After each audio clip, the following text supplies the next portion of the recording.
قرآن پاک میں اللہ تعالیٰ نے فرمایا وَمَا خَلَقْتُ الْجِنَّ وَالْإِنسَ إِلَّا لِيَعْبُدُونِ، جنات اور انسانوں کو میں نے صرف اپنی عبادت کے لیے پیدا کیا ہے۔ جس چیز کو جس مقصد کے لیے بنایا گیا ہے اسی مقصد پہ اس کو عمل کرتے رہنا چاہیے۔ جہاں وہ چیز اپنے مقصد پر عمل چھوڑ دیتی ہے تو پھر وہ کباڑ کے قابل ہو جاتی ہے۔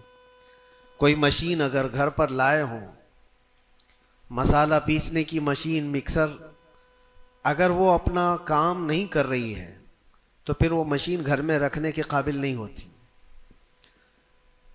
واشنگ مشین کپڑے دھونے کے لیے استعمال کی جاتی ہے، اور اگر وہ کپڑے دھونا ہی چھوڑ دے تو وہ اپنا مقصد چھوڑ چکی ہے، اب اس کی جگہ بھنگار میں یا کباڑ خانے میں ہی ہوتی ہے۔ انسان جب اپنی زندگی کا مقصد بھول جاتا ہے تو پھر اس کی بھی دنیا میں رہنے کا کیا حاصل ہے؟ اللہ تعالیٰ نے جس مقصد کے لیے اس کو بنایا تھا، اب یہ مشین اس مقصد پہ نہیں چل رہی ہے تو پھر اس کے لیے جہنم کا ایندھن تیار ہے، جہاں پر اس کو ہمیشہ کے لیے بیچ دیا جاتا ہے۔ عزیزان گرام وقار، میں ایک بات آپ سے عرض کرنا چاہوں گا۔ اللہ کے نبی صلی اللہ تعالیٰ علیہ وسلم نے اسی لیے بار بار ہمیں تنبیہ فرمائی کہ جو چیز ہمیں ہمارے مقصد سے پھیرتی ہے وہ کون سی چیز ہے، کس لیے انسان غافل ہوتا ہے اور کیوں بھٹک جاتا ہے، کون سی چیز ہے؟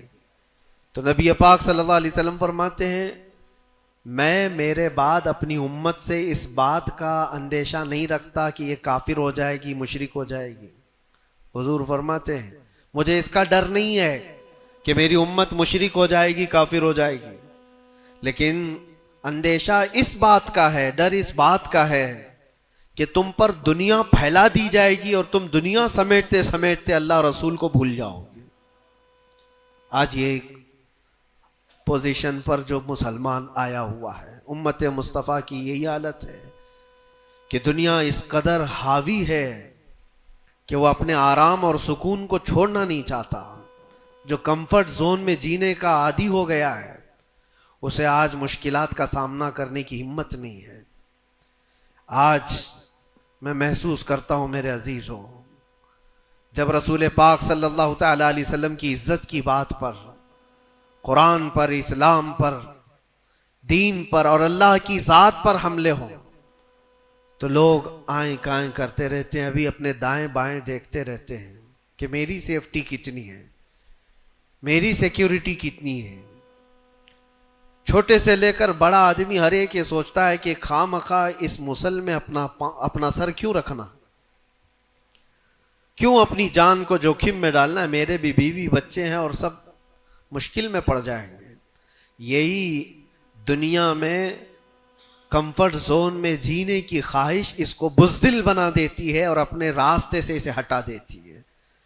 کبھی کبھار یہ بھی تو سوچا ہوتا کہ بیوی بچے اور گھر بار اور جائیداد اور بزنس صرف ہمارے نہیں، صحابہ کے بھی تھے، جو رسول پاک صلی اللہ تعالی علیہ وسلم کے سچے غلام ہیں۔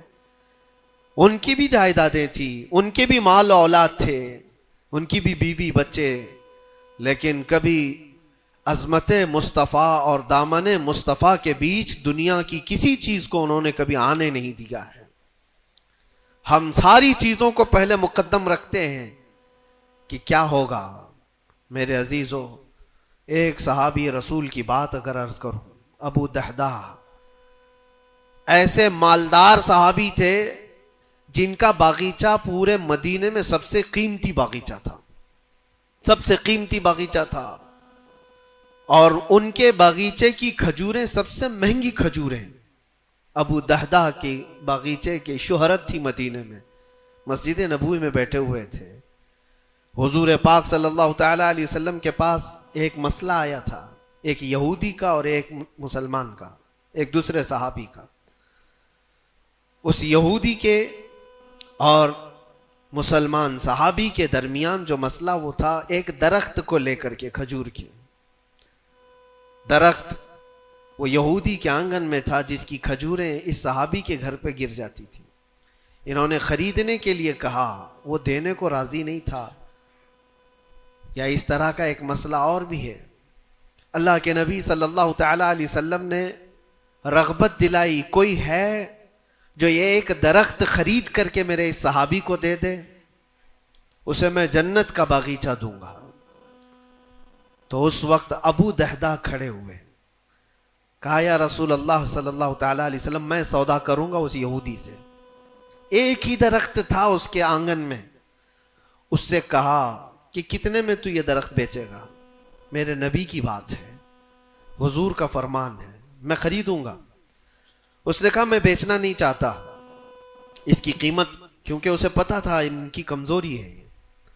ابو دہدہ نے کہا کیا تجھے پتا ہے مدینے اوالی مدینے میں ابو دہدہ کا باغیچہ؟ کہا اس کو کون نہیں سنا ہے، مدینے کا ہر بچہ جانتا ابو دہدہ کے باغیچے کی شہرت۔ کہا اگر میں وہ باغیچہ اس درخت کے بدلے دے دوں تو کیا تو یہ درخت مجھے دے گا؟ اس نے کہا یہودی نے پاگل ہو گئے ہو، کیا بات کر رہے ہو، ایک درخت کے بدلے وہ اتنا قیمتی باغیچہ جس کی کھجوریں پورے مدینے میں مشہور ہوں؟ ابو دہدہ نے کہا اس باغیچے سے زیادہ قیمتی میرے مصطفیٰ کا فرمان ہے، میرے لیے نبی پاک کی عزت اور ان کی حرمت اس سے کئی زیادہ بڑھ کر کے ہے۔ اس یہودی نے کہا کون نہ کہے گا سودا، اگر تم صحیح میں مجھ سے مذاق نہیں کر رہے ہو تو ابھی میں یہ درخت دیا اور باغیچہ دو۔ ابو دہدہ نے کہا تو نے ابھی دیا، میں نے بھی یہیں سے دے دیا، باغیچہ بیچ دیا اور ساری چیزیں یہیں پر طے کر کے اپنے باغیچے پر آتے ہیں، باہر دروازے پر کھڑے ہیں باغیچے کے پھاٹک پر، ان کی بیوی ان کی بچے، گھر اندر بنا ہوا ہے باغیچے کے اندر جو ٹھنڈی حاصل کرنے کے لیے خوشنما، باغیچے کے اندر خوشنما محل بنا ہوا ہے۔ دروازے کے باہر سے ابو دہدہ پکارتے ہیں یا ام دہدہ اپنی بیوی کو، باہر آ جاؤ، باہر آ جاؤ اپنے بچوں کو لے کر۔ بیوی نے کہا اتنی جلدی کیوں اس طرح سے بلا رہے ہو، کیا بات ہے، کیوں چیخ رہے ہو؟ ابو دہدہ نے کہا یہ باغیچہ بک گیا ہے، اب ہمارا نہیں ہے، باہر آ جاؤ۔ عورتیں کبھی کسی چیز کو دینے دیتی ہیں، گھر کی کوئی چیز بک جائے عورت راضی ہو جائے، لیکن وہ عورت عام عورت نہیں، رسول اللہ کی صحابیہ تھی۔ کہا اچھا ابو دہدہ یہ باغیچہ بک گیا ہے، میرا تم پر یقین ہے کہ بہت اچھا سودا کیا ہوگا، کیونکہ مدینے میں اس جیسا باغیچہ تو نہیں ہے۔ ابو دہدہ نے کہا تو سچ سمجھتی ہے میں نے بہت اچھا سودا کیا ہے۔ باہر آئی، یہ اندر نہیں گئے، اپنے بچے اور اپنی عورت کو لے کر باہر نکلے۔ ابو دہدہ سے پوچھتی ہے خاتون نے کتنے میں سودا کیا ہے، کتنے میں سودا کیا ہے؟ کہا بس وہ ایک درخت کے بدلے جو یہودی کے آنگن میں ہے میں نے یہ باغیچہ پورا اس کو دے دیا۔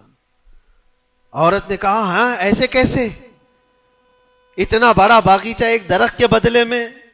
کہا وہ تو بظاہر ایک درخت ہے لیکن اصل قیمت تو رسول اللہ کی زبان ہے۔ کہا اللہ کے نبی نے کیا فرمایا؟ کہا کہ ایک درخت جو اس یہودی کا خرید کر کے ایک صحابی کو دے دے میں اسے جنت کا باغیچہ دے دوں۔ ابو دہدہ نے جیسے ہی یہ سنایا تو ام دہدہ کہتی ہیں ابو دہدہ تم نے کبھی میرا یقین نہیں توڑا، آج میں یہ کہتی ہوں یہ باغیچہ ہی کیا حضور سے پوچھتے ہم سب بھی بکنے کو تیار ہیں۔ اللہ کے نبی صلی اللہ تعالی علیہ وسلم کی ذات پر یہ یقین کامل تھا، انہیں دنیا بیچ میں کبھی روک نہ سکی۔ ہمارے تو چھوٹی دکانیں ہمیں روک دیتی ہیں۔